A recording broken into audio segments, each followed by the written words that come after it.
हो.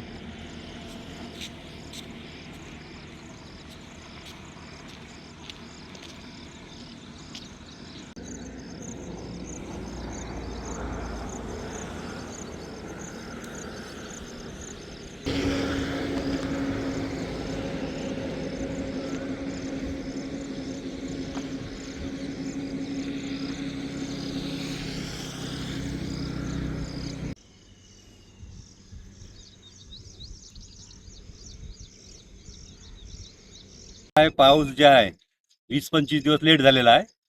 आणि जे आम्ही जे लावलेलं आहे 20-25 अगोदर ते दबल्या गेलेलं आहे.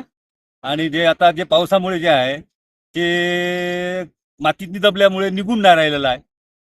त्याच्यानं आता नुकसानच झालेलं आहे त्या याचंवालं. सोयाबीन, पराठी, तूर हे जे पीक आहे हे पाऊस जास्त झाल्यामुळे दबल्या गेलेलं आहे. काय ते आता हे सत्र जे गेलेलं आहे त्याच्यामुळे आता ते पराठी लावली आपण. समोर तर याची येत नाही राहत, पण रोगराई जे आहे ते जास्त येऊ शकते.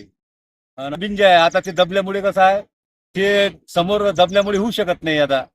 कारण परिस्थिती अशी आहे का, हे पाऊस जे आहे हे जास्त झाल्यामुळे दबले ना. आता कसं आहे, शेतकऱ्याचे बियाणं दबल्यामुळे आता मरूही शकत नाही आणि जगूही शकत नाही. कारण कसं आहे, सरकार काही मदत करू शकत नाही. आता यावेळेस मग देऊ, नंतर देऊ, अशा ढकलत चाललेलं आहे ते आता.